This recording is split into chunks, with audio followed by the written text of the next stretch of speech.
So they tell you to keep it out of the rain, keep it out of the sun. And then he says, thou art kin in joy to heaven's sons.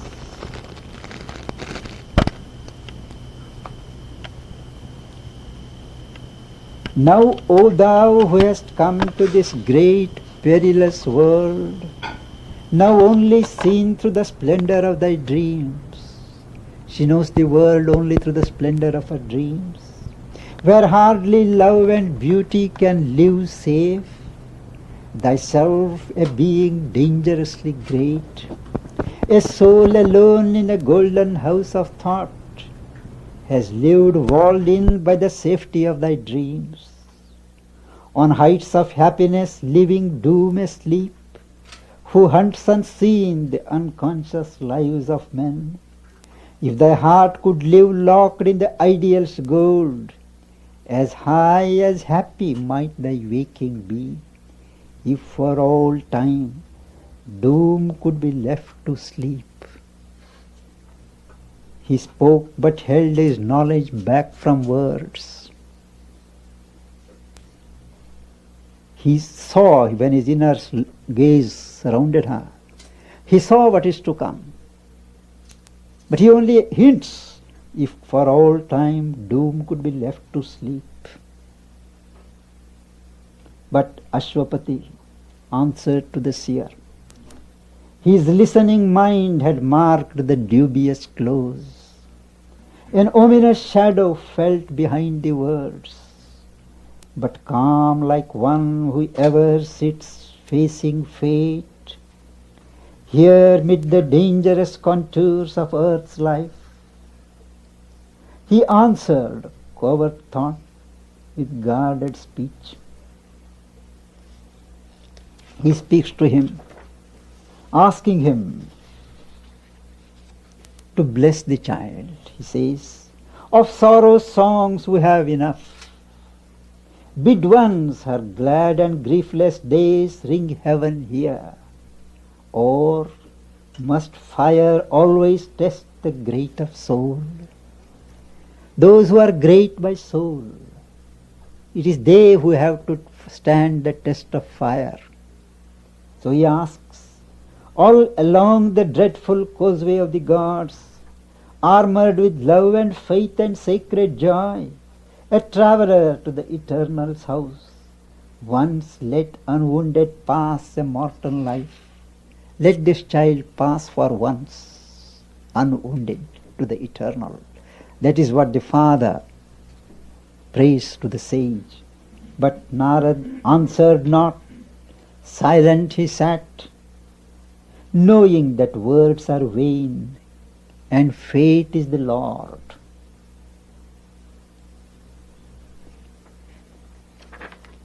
Then she says, Father and King, I have carried out thy will. One whom I sought I found in distant lands. I have obeyed my heart. I have heard its call. I have met on the wild forest's lonely verge the son of Dumatsena Satyavan. My father, I have chosen, this is done. Astonished, all sat silent for a space. The moment she uttered the word Satyavan, Ashwapati saw, the king sees a dark shadow coming, but it is chased by a stupendous light. So he sees in his inner vision a great danger, but it is chased away by a great light. So he says, well hast thou done, and I approve thy choice. If this is all, then all is surely well. If there is more, then all can still be well. Whether it seem good or evil to men's eyes, only for good the secret will can work. Our destiny is written in double terms. Through nature's contraries we draw near God. Out of the darkness we still grow to light. out. Death is our road to immortality. That is what the Father says.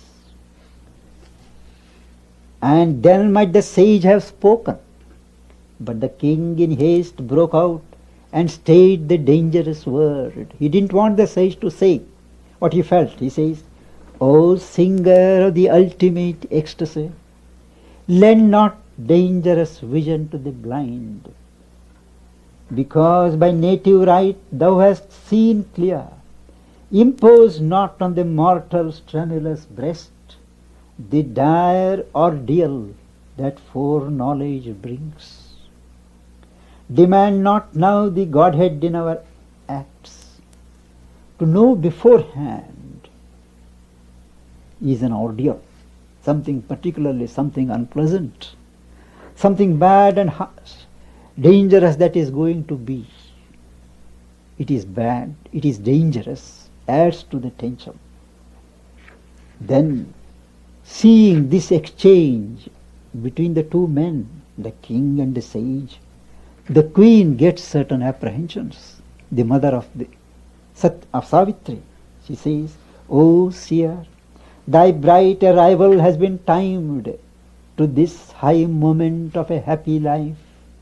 Then let the speech benign of griefless fears confirm this blithe conjunction of two stars, and sanction joy with thy celestial voice. She pleads to him, here drag not the peril in our thoughts. Let not our words create the doom they fear. Mark the words. Let not the words create the doom they fear.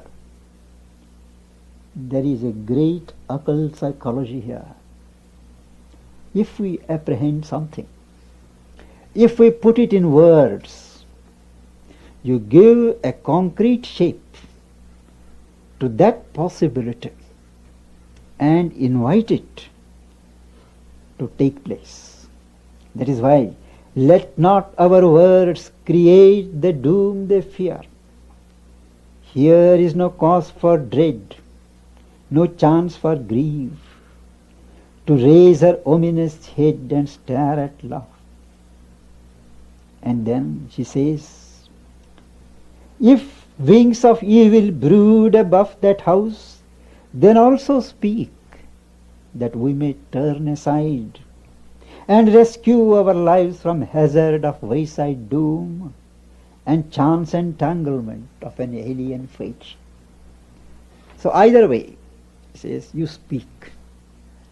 Narad slowly answered the queen, what help is in prevision to the driven? You are all driven. What help is prevision going to give you? Safe doors cry opening near, the doomed pass on. A doomed person, even if a door of safety opens on the side, he doesn't look at it. He goes straight to his doom. A future knowledge is an added pain, a torturing burden and a fruitless light on the enormous scene that fate has built. Then she asks, what stealthy doom has crept across her path, emerging from the dark forest's sullen heart?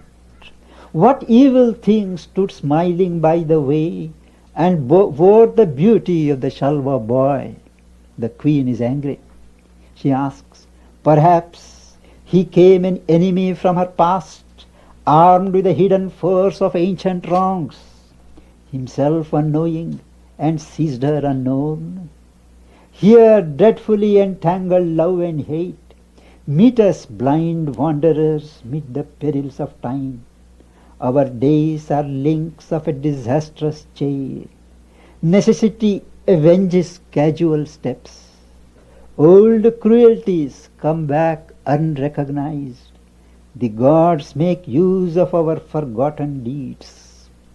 She complains. And she says, he arraigns the cosmic order. We have sorrow for a greatness passed away, and feel the touch of tears in mortal things. Even a stranger's anguish rends my heart. And this, O Narad, is my well-loved child. Hide not from us our doom, if doom is ours. To know is best, however hard to bear. The queen implores the king, and then he answers, the truth thou hast claimed, I give to thee the truth. A marvel of meeting earth and heaven is he whom Savitri has chosen mid men. His figure is the front of nature's march. His single being exceeds the work of time. But, he says, after describing everything, 12 swift-winged months are given to him and her. This day returning, Satyavan must die. A lightning bright and nude the sentence fell. His sentence fell like a nude lightning. But the queen cried, vain then can be heaven's grace. Heaven mocks us with the brilliance of its gifts. For death is a cup-bearer of the wine, of too brief joy held up to mortal lips, for a passionate moment by the careless gods.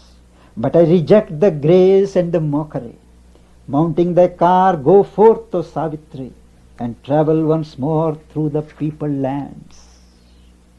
But she refuses. She says, I have given my word, I have decided, and my choice stands. He says, death's grip can break our bodies, not our souls.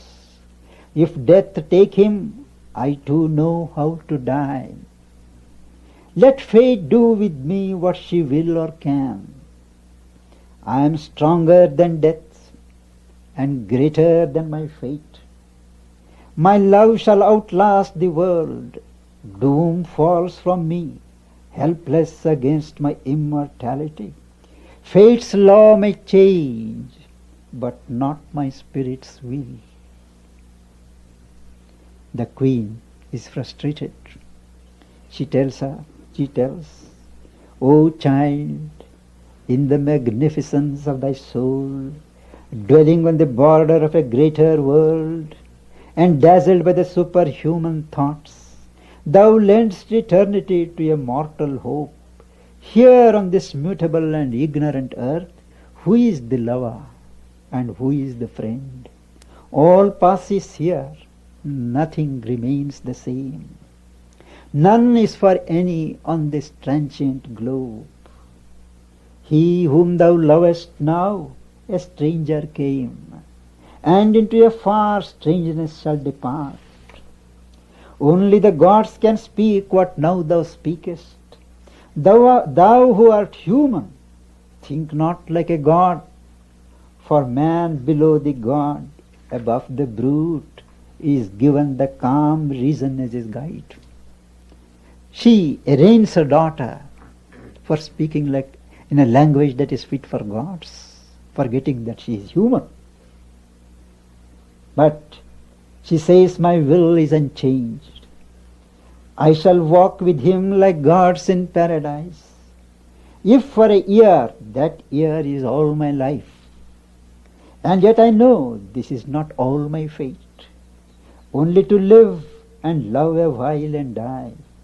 For I know now why my spirit came on earth, and who I am, and who he is I love. I have looked at him from my immortal self.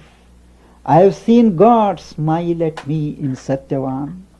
I have seen the eternal in a human face. Then none could answer to her words. Silent they sat and looked into the eyes of fate. Then the queen takes up the gauntlet and argues with the sage. and tells, where is God, where is justice, what fault my daughter has done, that she should be visited by this doom. Where is justice, where is good? Why is this pain and suffering in this world, if this world has been created by God? And after a silence, the sage replies, was then the sun a dream, because there is night? Hidden in the mortal's heart the eternal lives. He lives secret in the chamber of thy soul. A light shines there, nor pain nor grief can cross. A darkness stands between thyself and him. O Queen, thy thought is a light of the ignorance. Its brilliant curtain hides from thee God's face. It illumines a world born from the inconscience. Thy mind's light hides from thee the eternal's thought. Thy heart's hopes hide from thee the eternal's will. Earth's joys shut from thee the immortal's bliss.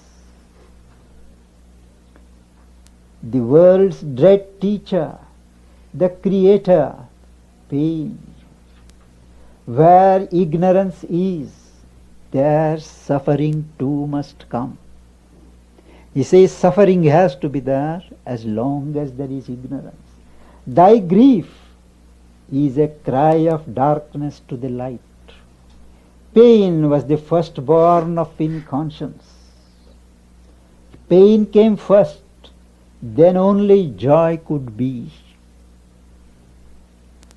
Pain is the hammer of the gods to break a dead resistance in the mortal's heart, his slow inertia as of living stone. There is a great inertia in man, and but for pain, but for suffering, he would not move. To remove that inertia, and because there is this pain, he removes the inertia, takes a forward movement, and he progresses. If the heart were not forced to want and weep, his soul would have lain down content at ease, and never thought to exceed the human start, and never learned to climb towards the sun. That is why there is pain. And he says, pain is the hand of nature, sculpturing men to greatness. An inspired labor chisels with heavenly cruelty an unwilling mold. Implacable in the passion of their will, lifting the hammers of titanic toil, the demiurges of the universe work. They shape with giant strokes their own. Their sons are marked with their enormous stamp of fire. Although the shaping God's tremendous touch is torture unbearable to mortal nerves, the fiery spirit grows in strength within, and feels a joy in every titan pang.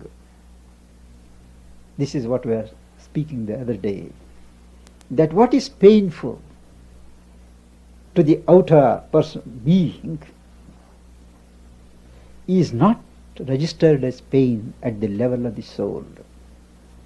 The soul inside rejoices in an experience which makes it evolve, progress rapidly. It chooses the difficult path.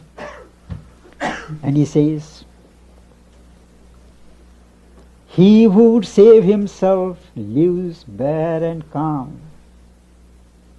And here is a great truth of those who come with a mission, of those who want to lift the burden on the head of man, to deliver him from suffering. The great incarnations, the great spirits of God who come to toil and save man, they have a price to pay. He says, he who would save the race must share its pain. This he shall know who obeys that grandiose urge. The great who came to save this suffering world and rescue out of time's shadow and the law, must pass beneath the yoke of grief and pain. They are caught by the wheel that they had hoped to break. On their shoulders they must bear man's load of fate. Heaven's riches they bring, their sufferings count the price, or they pay the gift of knowledge with their lives.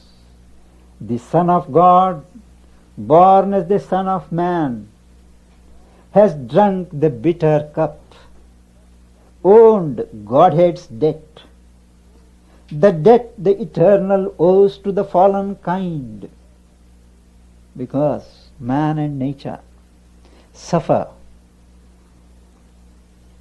out of a situation created by God. God owes a debt to man and nature, and he pays that debt with his life. His will has bound to death and struggling life that yearns in vain for rest and endless peace.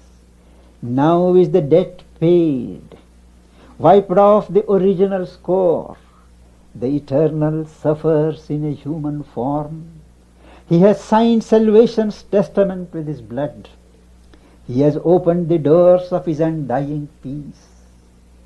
The deity compensates the creature's claim. The Creator bears the law of pain and death. A retribution smites the incarnate God. His love has paved the mortal's road to heaven.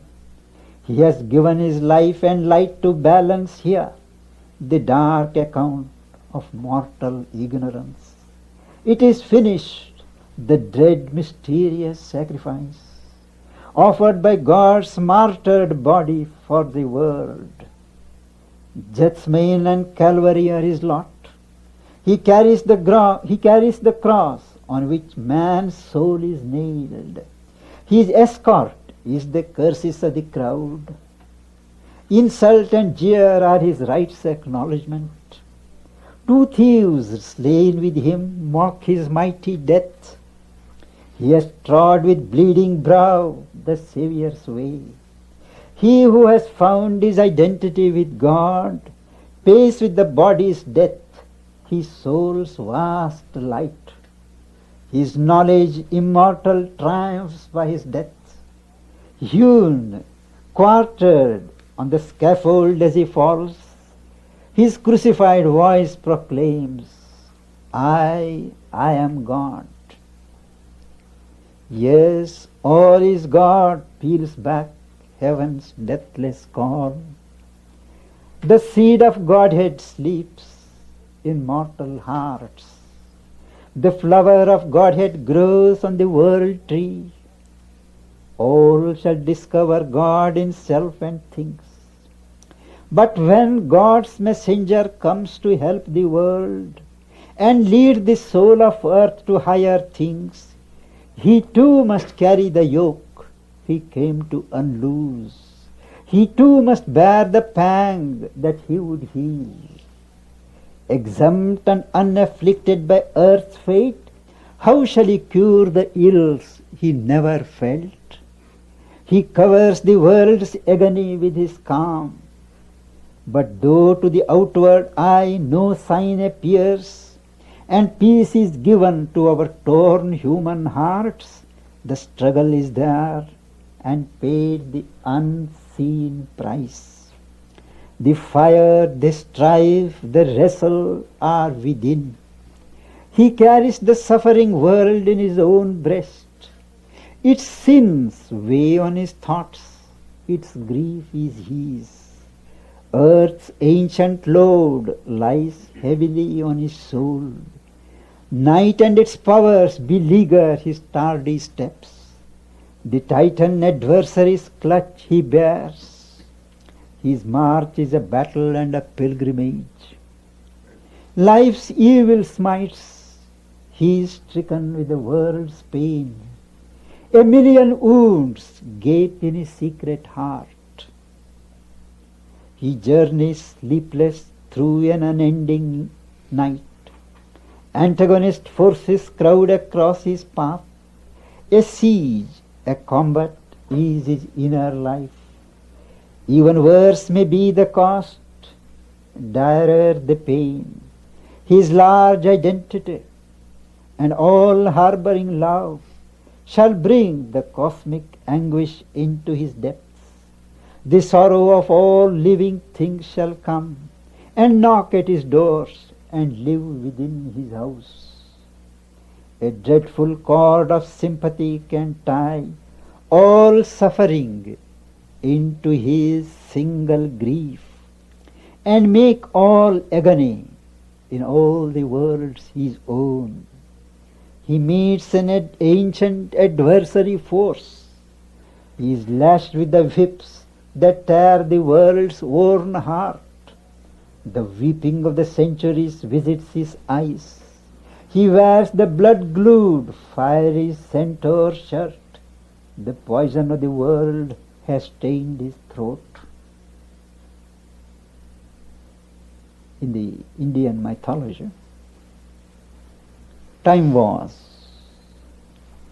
when the entire ocean was churned because the elixir of life, nectar, the immortal drop,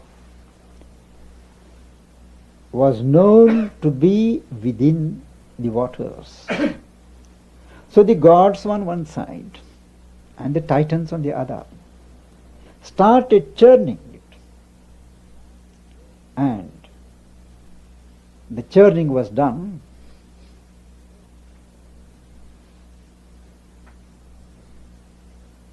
One after another, the gifts came out from the ocean. The immortal horse, the elephants, the jewels, maidens, all these one after another, they came up for the earth. And at last came poison. And when the dark poison came, the whole creation was threatened that it would overflow and kill everybody. Neither the gods nor the titans could do anything about it. So at that time they appealed to God Shiva, the ascetic god, an ascetic but who has full love for the universe in his bosom. He came forward and he drank the poison. But as he drank, he held it in his neck, throat. He did not allow it to go inside. And his whole throat turned blue. That is why he is called the blue-throated ascetic. And the reference is this: the poison of the world has stained his throat. It is God who swallows the poison that comes up in the world. It is representatives of God who pay the price and swallow the poison. So the great of spirit, it is their lot to suffer for the rest, for humanity. This is the Narad's argument. And then he says, hard is the world redeemer's heavy task. The world itself becomes his adversary.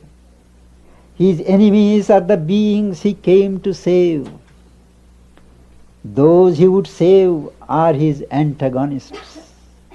The world is in love with its own ignorance.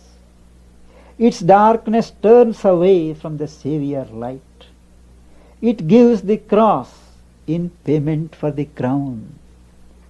His work is a trickle of splendor in a long night. He sees the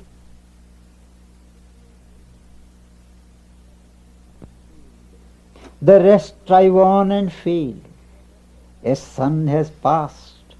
On earth night's shadow falls. Each time the messenger of God comes, he is scoffed at.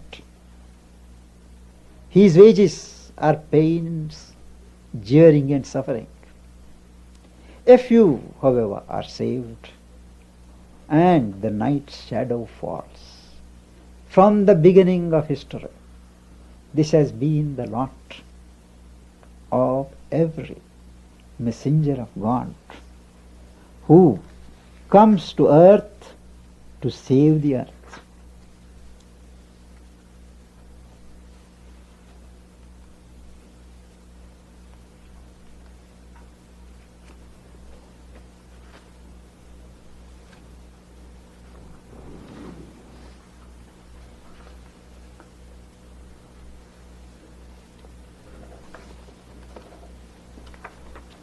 And then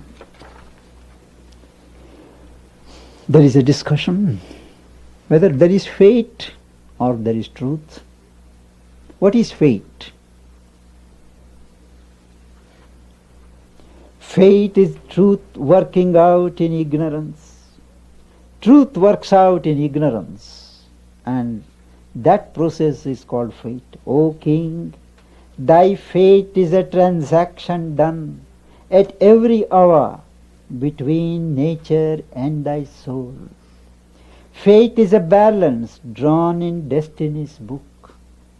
Man can accept his fate, he can refuse. So man not only can create his fate, but he can even refuse. And how he refuses? By moving away from the level of consciousness on which he has forged his fate. By changing that level, by growing in his consciousness, he goes beyond the range of that past karma, except for an element of what is called ineluctable karma. That part of fate which is ineluctable. All the rest of the fate, it is possible to overcome, because after all, fate is a working of the choice of the soul. So the sage appeals to the queen at the end. Queen, strive no more to change the secret will. Sometimes one life is charged with earth's destiny. It cries not for succor from the time-bound powers. Alone she is equal to her mighty task. Intervene not in a strife too great for thee. A day may come when she must stand unhelped on a dangerous brink of the world's doom and hers, carrying the world's future on her lonely breast, carrying the human hope in a heart-left soul. Her single greatness in that last dire scene, she must cross alone a perilous bridge in time and reach an apex of world destiny where all is won or all is lost for man. Alone she must conquer, or alone she must fail. No human aid can reach her in that hour. No armored God stands shining at her side. Cry not to heaven, for she alone can save. For this silent force came mission down. In her conscious will took human shape. She only can save herself and save the world. O Queen, stand back from that stupendous scene.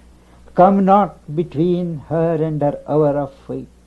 Her hour must come, and none can intervene. That was his final word to the queen. He spoke and ceased and left the earthly scene. He turned towards his far-off blissful home, a brilliant arrow pointing straight to heaven. And the court rises, and the theme proceeds. Time still? 3:45. Yes, 10 minutes more. And then, once again, the chariot carrying Savitri starts from the palace, but this time accompanied by a retinue. Those who are commissioned by the king to take her to her husband. And there they go. They are unwilling to come back, but they know they have to come back and leave their beloved princess in that humble cottage, where she takes up all the chores of the broom and the jar. She takes up all the menial work, and a strange light shines in her most common acts. She works from day to night. She doesn't speak a word of the impending doom. She doesn't share that knowledge even with Satyavan. And she stays by his bedside when he sleeps and dreams, thinking over the future. So 1 year passes, and as the year comes to a close, she is struck by grief. She does not know what to do.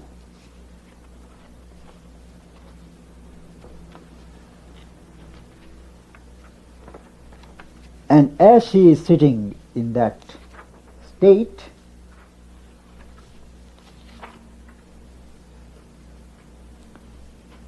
as she is sitting staring at the dumb tread of time and the approach of an ever-nearing fate, a summons from her being's summit came, a voice, a call from the higher heights of her being. She hears in the form of a voice. That voice asks her, "Why camest thou to this dumb, death-bound earth, this ignorant life beneath the indifferent skies, tied like a sacrifice on the altar of time? O spirit, O immortal energy, if it was to nurse grief in a helpless heart, arise, O soul, and vanquish time and death." But Savitri's heart replied in dim night, "My strength is taken from me and given to death. Why should I lift my hands to the shut heavens, or struggle with mute inevitable fate, or hope in vain to uplift an ignorant race who hug their lot and mock the Saviour light, and see in mind wisdom's sole tabernacle? Is there a God whom any cry can move?" In her grief she asks. "He sits in peace and lives the mortal strength, impotent against his calm omnipotent law, and in conscience and the almighty hands of death. What need have I, what need has Satyavan, to avoid the black meshed net, the dismal door, or call a mightier light into life's closed room? Why should I strive with earth's unyielding laws? This surely is best, to practice with my fate, and follow close behind my lover's steps, and pass through night from twilight to the sun." The voice replied, "Is this enough, O spirit? And what shall thy soul say when it wakes and knows the work was left undone for which it came?" The voice reminds her of her high destiny. "Or is this all for thy being born on earth, to pass and leave unchanged the old dusty laws?"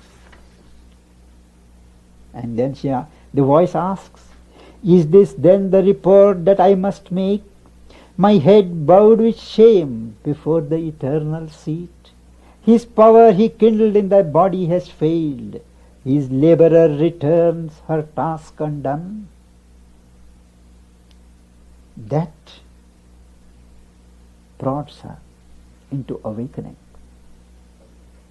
And she says,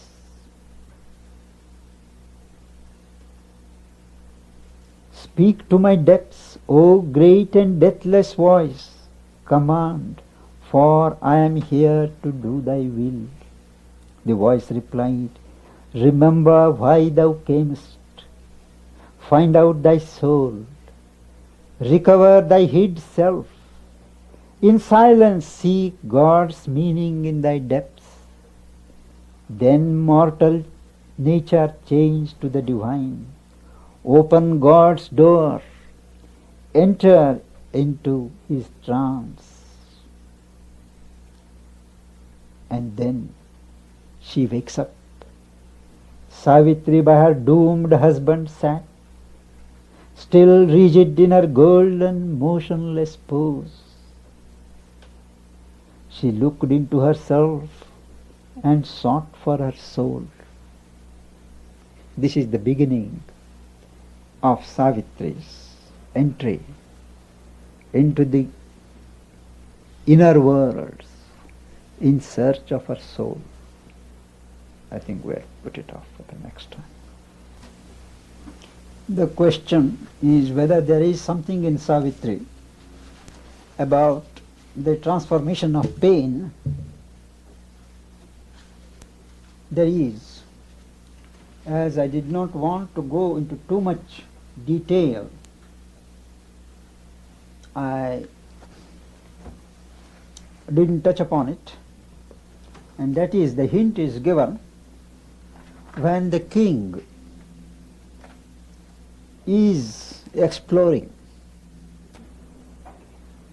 the pit of darkness, the world of evil and pain.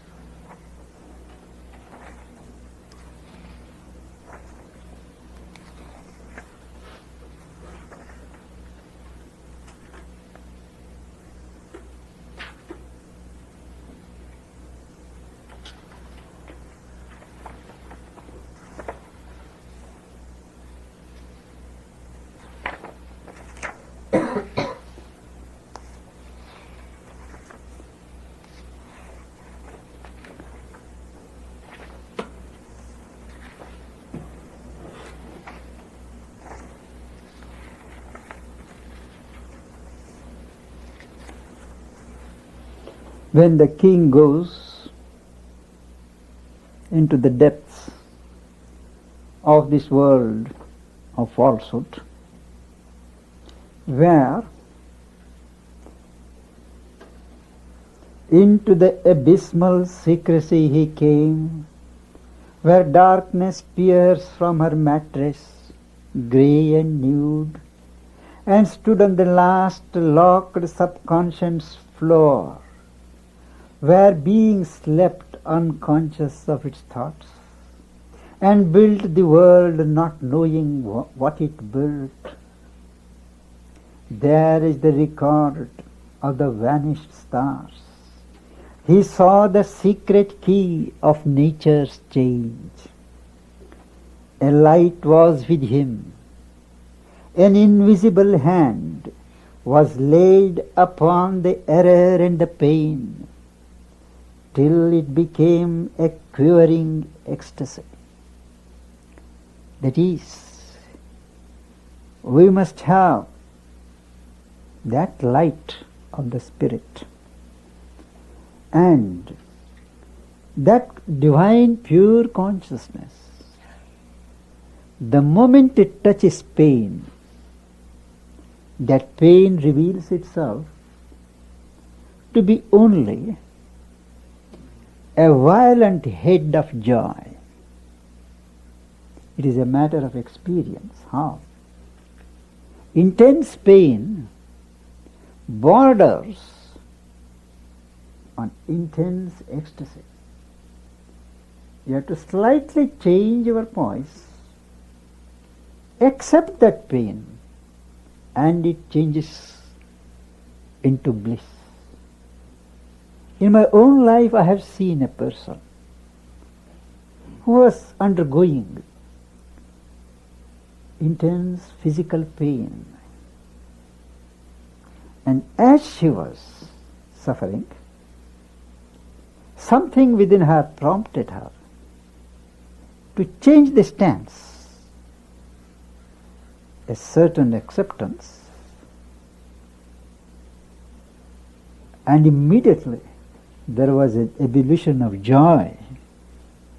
The pain turned into joy. What is required is a change of consciousness. A consciousness to which pain has no finality. Something more than human.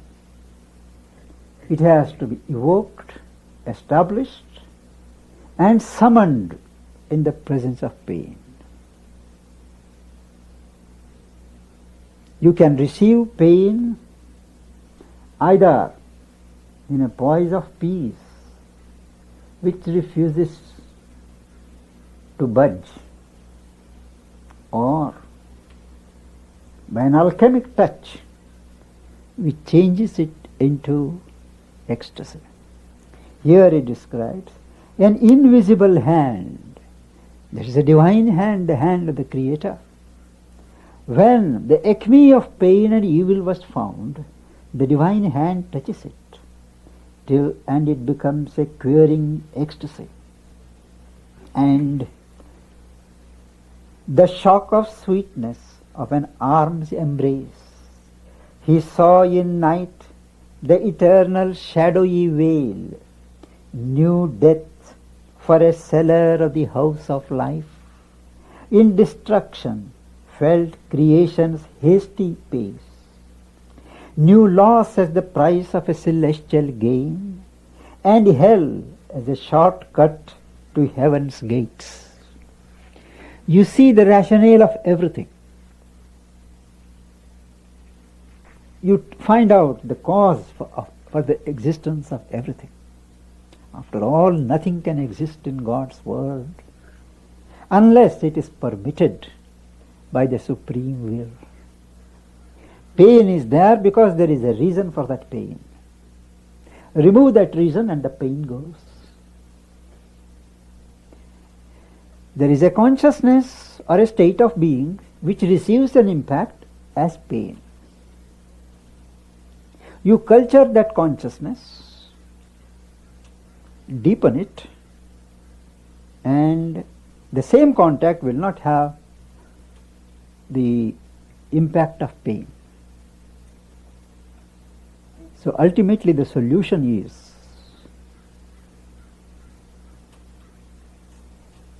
the soul consciousness or the divine consciousness must front the experience of life. Only then life will yield its secret. Till then we function in the shadow of imperfection and ignorance. And as Sri Aurobindo says, pain is the signature of ignorance.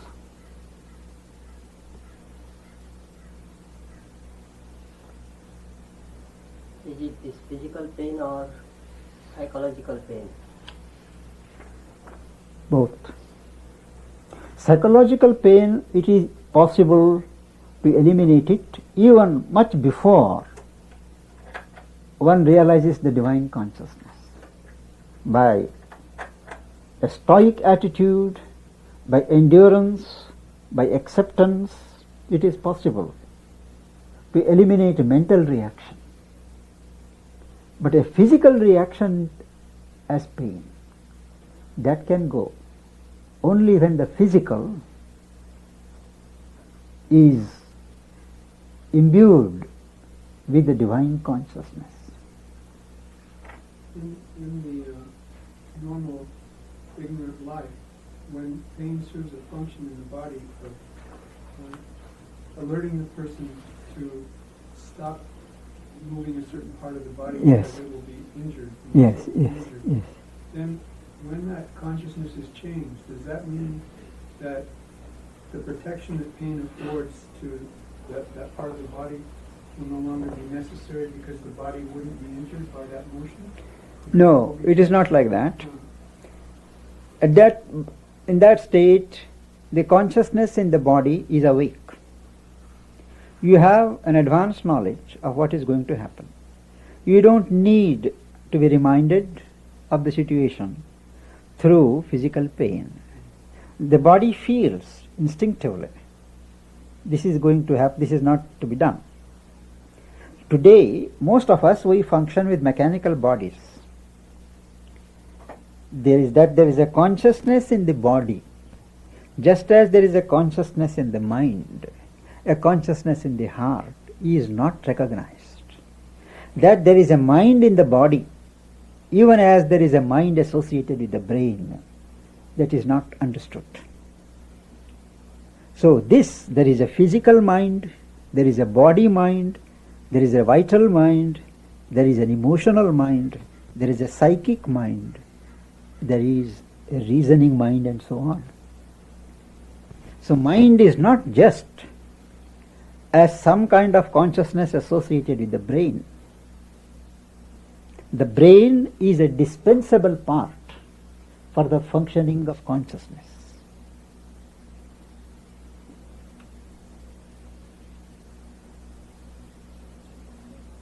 Yeah. With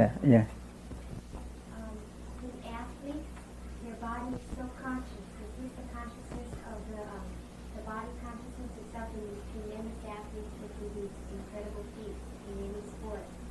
Is that the body mind, and what does that have to do with the... It is the beginning. It is the beginning of the awakening of the consciousness in the body.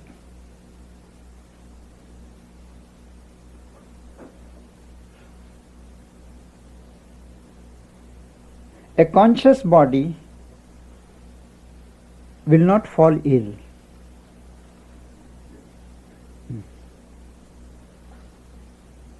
We see in society there are people who physically suffer but they don't experience suffering. But there are other people, they suffer intensely because of they react to their suffering.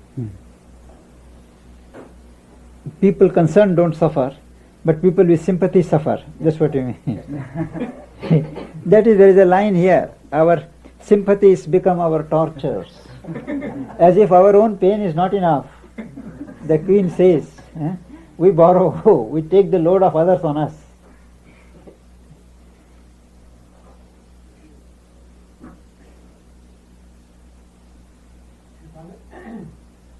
Earlier editions of Savitri were published with the subtitle A Symbol and a Legend. Yeah. Later editions don't have that subtitle. Why? I thought it should be. Yes, a legend and a symbol. This is the latest edition. I've seen Perhaps that edition must have been some mistake. No. It is a legend and a symbol. That is what it is.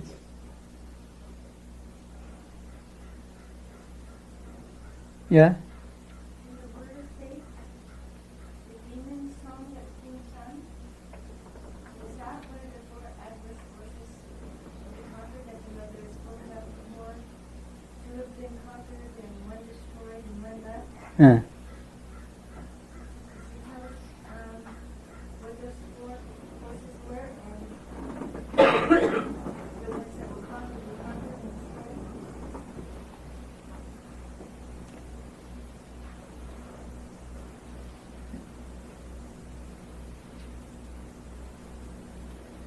Usually, the divine does not destroy beings. Each being has complete freedom to manifest or not to manifest the divine truth. The divine always tries to correct and convert beings on the path of the adversary to the path of truth. Many are agreeable to this change and get converted. Some refuse and they are given a long rope, hoping that one day they will be converted. There are some who have chosen to be dissolved in their source, the divine. This is a very complex subject.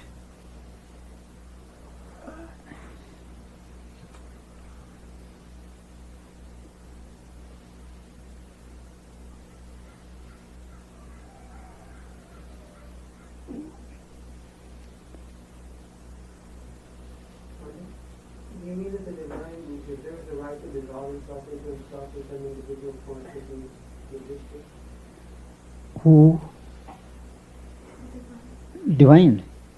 Divine won't dissolve itself. It is the Titans, the opponents of the divine, who refuse to change, and they are willing to be dissolved at a certain stage. The Titans are dissolved on their own choice.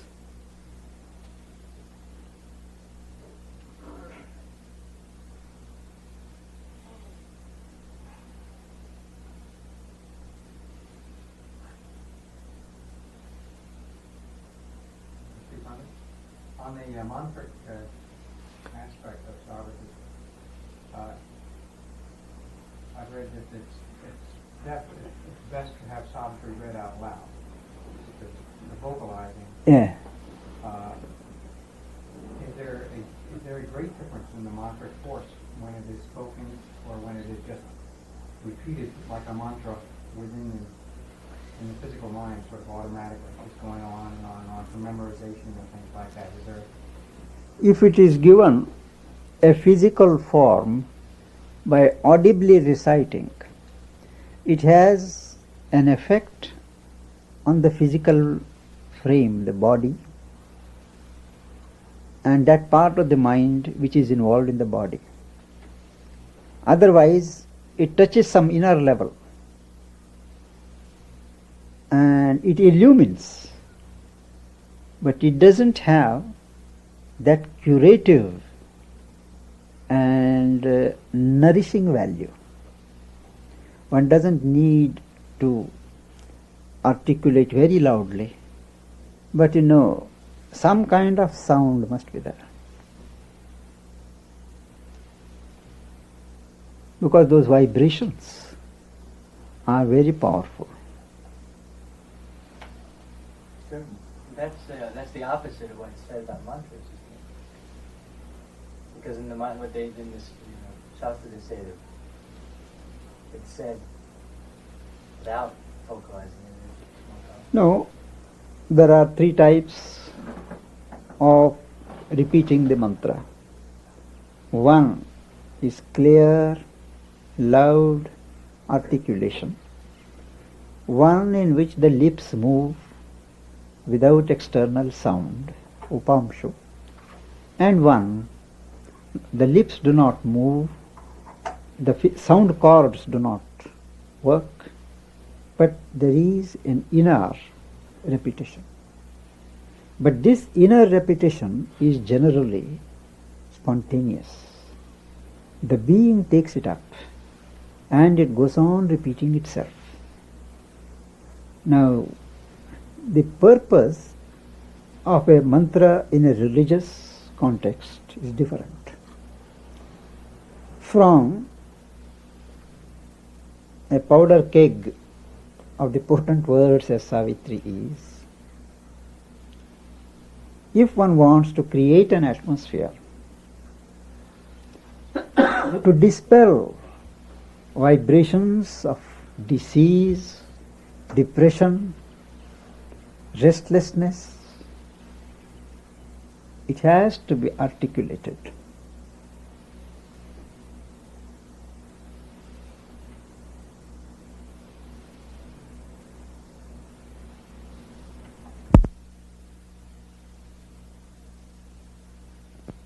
Or single words or a few words together. This is what is called a mantra mala, means a garland of mantras. And they are always read like what you call the Guru Gita. It has to be. It can't be just mentally read.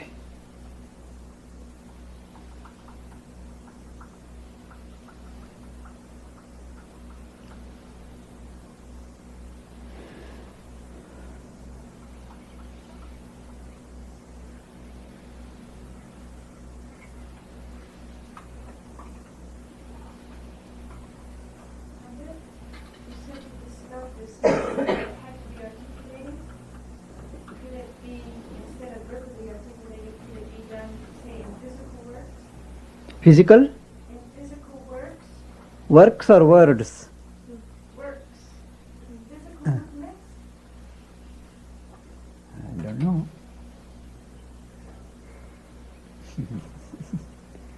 I have not tried it.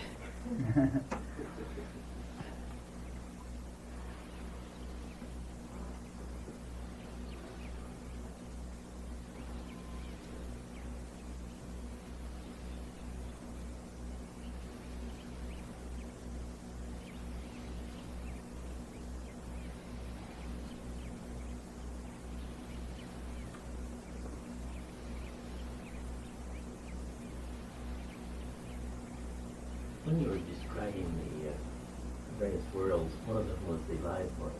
Yes. And the lower level there was bad. Yes. The Yes. higher level there was good. Was there an implication there that to some extent people need to go through the lower level to get to the higher level? No. There, it is the constitution of the universe that is described. One does not have to pass through all those worlds.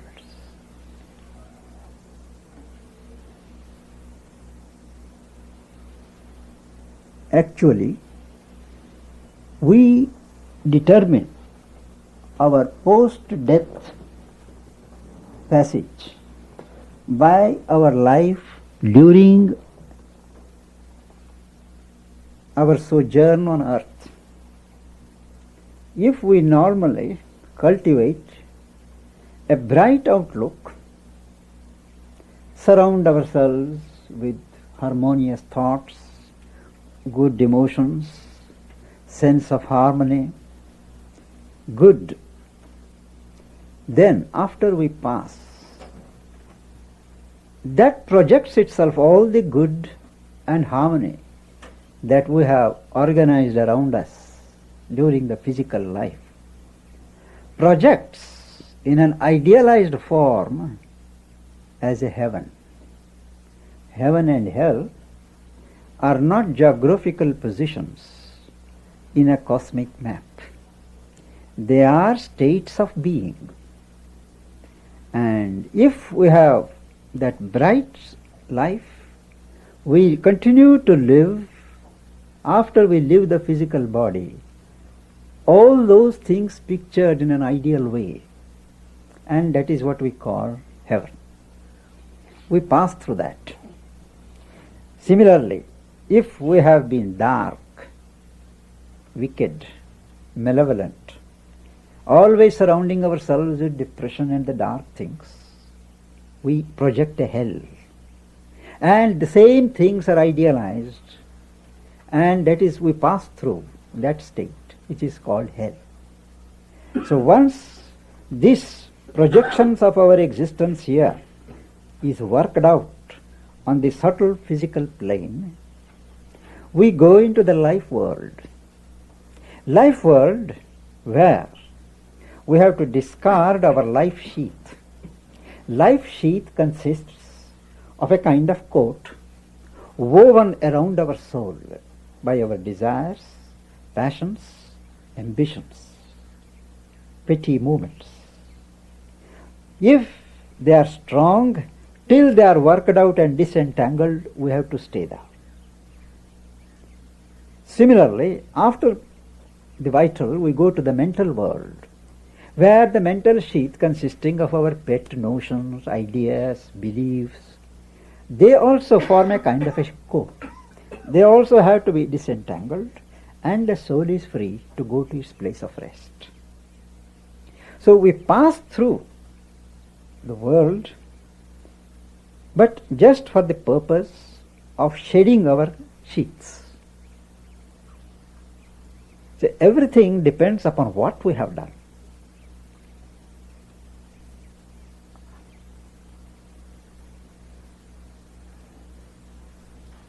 Sir, you hear of heaven and hell, and then you hear of purgatory. Is that No, these are all, religious notions. In all religions, these things are there to humanize man. Man is an animal, born animal.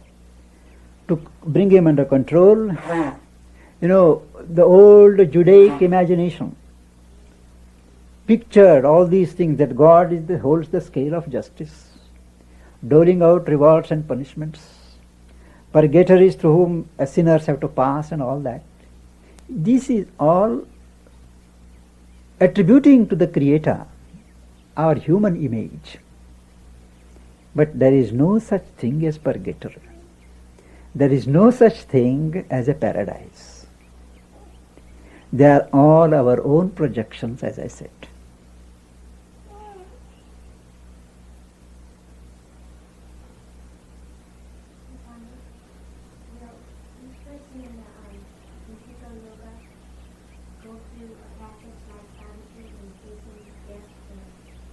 No, we don't. She has to go through these things because she is meeting the death as a representative to win a typal victory in which humanity can share.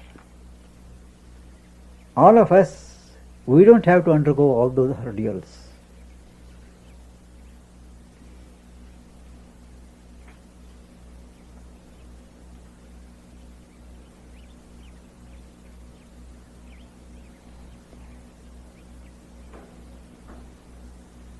This consciousness of the body that you talked about earlier, you mentioned the physical mind and the body mind. It would be important to distinguish those in developing a consciousness of the body.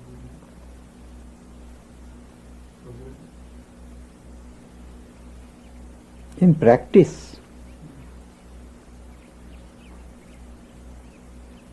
it means a physical mind is a mind that is concerned with the physical interests, food, fulfillment of needs, always concerned with creature comforts.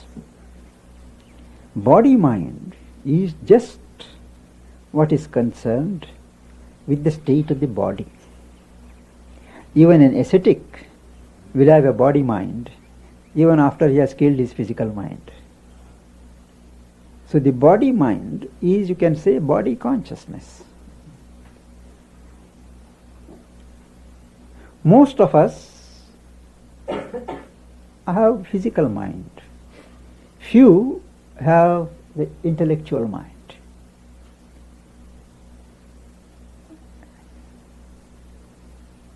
Sri Aurobindo says somewhere that the inner state of the modern man is not much different from the outer state of the primitive man in the beginning of history. It is very crude. Outwardly we have acquired that polish and that seeming of culture. But inwardly we are very crude, susceptible to the slightest desire, moved by every consideration of ego.